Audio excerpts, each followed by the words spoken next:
आज ही ओला dock app download करें। ओला dock, doctor का अपॉइंटमेंट आसानी से। अस्सलाम वालेकुम, मेरा नाम डॉक्टर सदफ जहरा है और मैं as a consultant child specialist मेडलिंग कंसल्टेंट क्लिनिक्स क्लिफ्टन और Al Hujjat medical and diagnostics Numaish पर अपनी क्लिनिकल प्रैक्टिस करती हूँ। इस वीडियो में हम बात करेंगे जिस टॉपिक के बारे में, वो है न्यूबॉर्न केयर एसेंशियल्स, यानी न्यूबॉर्न बेबीज़ की देखभाल के जो अहम पहलू हैं उनको हम इस वीडियो में डिस्कस करेंगे। ये वालिदैन के लिए इब्तदाई दिनों में बहुत ज़्यादा मुफीद साबित हो सकते हैं। इसमें हम कुछ इंपॉर्टेंट पॉइंट्स के बारे में डिस्कशन करेंगे। इसमें सबसे पहले जिस बारे में बात करूंगी वो है सडन इन्फेंट डेथ सिंड्रोम, यानी नौज़ायदा बच्चों की अचानक जो अमवात हो जाती हैं उसे हम सडन इन्फेंट डेथ सिंड्रोम कहते हैं। इससे बचाव के लिए जो 2-3 चीज़ें अहम हैं वो ये कि हमेशा बच्चे को पीठ के बल सुलाया करें और बच्चे को जिस भी गद्दे पर आप सुलाएं वो सख्त गद्दा होना चाहिए जिसे आप फिटेड शीट के साथ कवर करें या किसी टाइट बेडशीट से कवर करें और उसके ऊपर किसी भी किस्म के नरम पिलोज़ और स्टफ़ टॉयज़ वगैरह नहीं होने चाहिए। इसके अलावा मुनासिब टेम्परेचर ऑफ़ द कॉट या क्रिब जिसमें आप बच्चे को सुला रहे हैं वो भी बहुत ज़रूरी है। ना ज़्यादा ठंडा हो और ना ही ज़्यादा गर्म हो कमरा। इस केयर से मुतालिक जो आ जाती है वो है न्यूट्रिशन। ज़ाहिर मुनासिब ग़िज़ाइयत जो है वो सबसे ज़्यादा अहम किरदार अदा करती है एक बच्चे की नश्व नुमा में। इस सिलसिले में जो हम हमेशा सबको बताते हैं कि सबसे बेहतर बच्चे के लिए ग़िज़ाइयत माँ का दूध है। Exclusive breast feeding for the first 6 months, पहले 6 महीने में बच्चे को माँ के दूध के अलावा और कुछ भी ना दें, ना पानी, ना शहद, ना ही कोई और चीज़।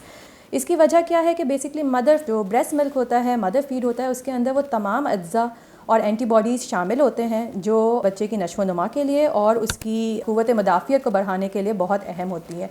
इसके अलावा देखा गया है, रिसर्चेस में प्रूवन है कि IQ लेवल भी उन बच्चों का ज़्यादा बेहतर होता है जो एक्सक्लूसिवली ब्रेस्ट फेड होते हैं। इसके बाद तीसरी चीज़ हमारे पास आ जाती है डेली रूटीन केयर, यानी कि रोज़मर्रा के जो मामूलात है उसको किस तरह देखा जाए। ज़रूरी नहीं है कि रोज़ाना आप बच्चे को नहलाएं, लेकिन अगर आप ना भी रोज़ाना नहलाएं तो बच्चे को नीम गर्म पानी में नरम कपड़े के साथ बच्चे को आप अच्छी तरह से पूरी बॉडी को वॉश कर सकते हैं। इसके अलावा बाकायदगी के साथ जो है वो बार बार बच्चे का डायपर ज़रूर चेंज किया करें, वरना जो है वो बच्चे को स्किन रैशेस का बहुत कॉमन इशू रहता है।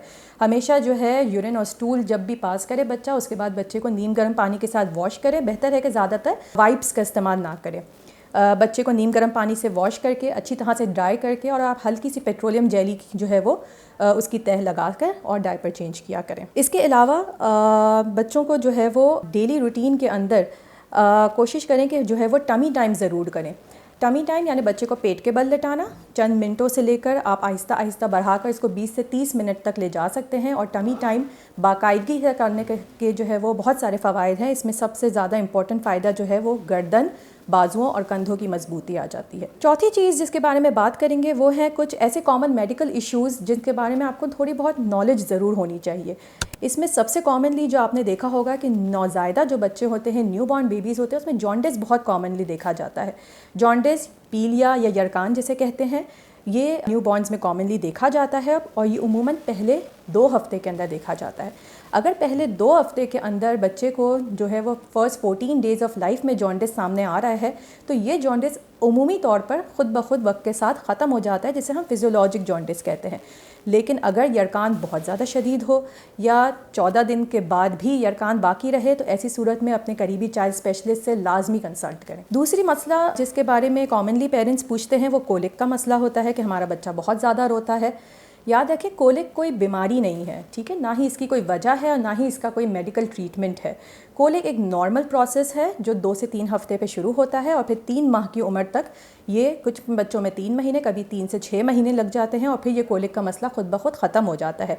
कोलिक की सूरत में भी किसी भी किस्म की दवाई देने से परहेज़ करें और इसके लिए मुख्तलिफ़ किस्म की सूदिंग रेमेडीज़ होती हैं। नीम गर्म पानी से आप बच्चे को शावर करवा सकते हैं, आप इसको जो है वो कपड़े में बांध सकते हैं, बॉडी मसाज कर सकते हैं। ये कुछ टेक्निक्स होती हैं जिससे आप बेबी कोलिक को डील कर सकते हैं। तीसरी चीज़ बावल मूवमेंट्स, यानी कि बच्चा कितना स्टूल पास करता है, ये भी बहुत ज़रूरी नॉलेज है। जो ब्रेस्ट फेड बच्चे होते हैं जिनको सिर्फ माँ का दूध दिया जाता है वो हर फीड के बाद भी स्टूल पास कर सकते हैं, ये भी बिल्कुल नॉर्मल चीज़ है। और अगर बच्चा 5 से 7 दिन तक स्टूल पास बिल्कुल नहीं कर रहा लेकिन उसका पेट नरम है तो इस सूरत में भी आपको परेशान होने की कोई ज़रूरत नहीं होती। आखिरी चीज़ जो मैं बात करूँगी वो है स्लीप पैटर्न्स। बहुत से पेरेंट्स को लगता है कि हमारे बच्चे बहुत ज़्यादा सोते हैं, तो ये भी आपको मालूम होना चाहिए कि जो न्यूबॉर्न बच्चे होते हैं वो बहुत ज़्यादा सोते हैं। तकरीबन 14 से 17 घंटे एक न्यूबॉर्न बेबी दिन में सोता है और वो छोटे छोटे इंटरवल्स पे होता है। बच्चा उठता है सिर्फ और सिर्फ फीड करने के लिए और फीड करके दोबारा सो जाता है, ठीक है। लेकिन जैसे जैसे बच्चे की उम्र बढ़ती है, यानी कि पहले 3 माह के बाद आपके पास स्लीप इंटरवल्स बढ़ना शुरू हो जाते हैं और बच्चा एक स्ट्रेच के अंदर 5 से 6 घंटे भी सो सकता है।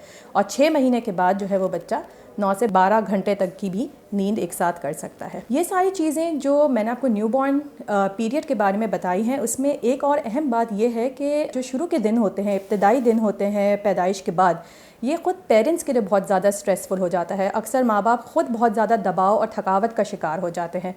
ऐसी सूरत में अपनी दोस्तों से, अपनी फैमिली से, करीबी सपोर्ट ग्रुप से ज़रूर मदद लें और अपना ख़ुद का भी बहुत ज़्यादा ख्याल रखें। मज़ीद आपको कोई भी मालूमात लेनी हो तो आप ओला डॉग के ज़रिए मेरा अपॉइंटमेंट बुक करवा सकते हैं। Thank you.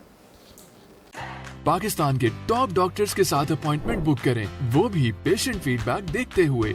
आज ही ओला डॉग ऐप डाउनलोड करें। ओला डॉग, डॉक्टर का अपॉइंटमेंट आसानी से।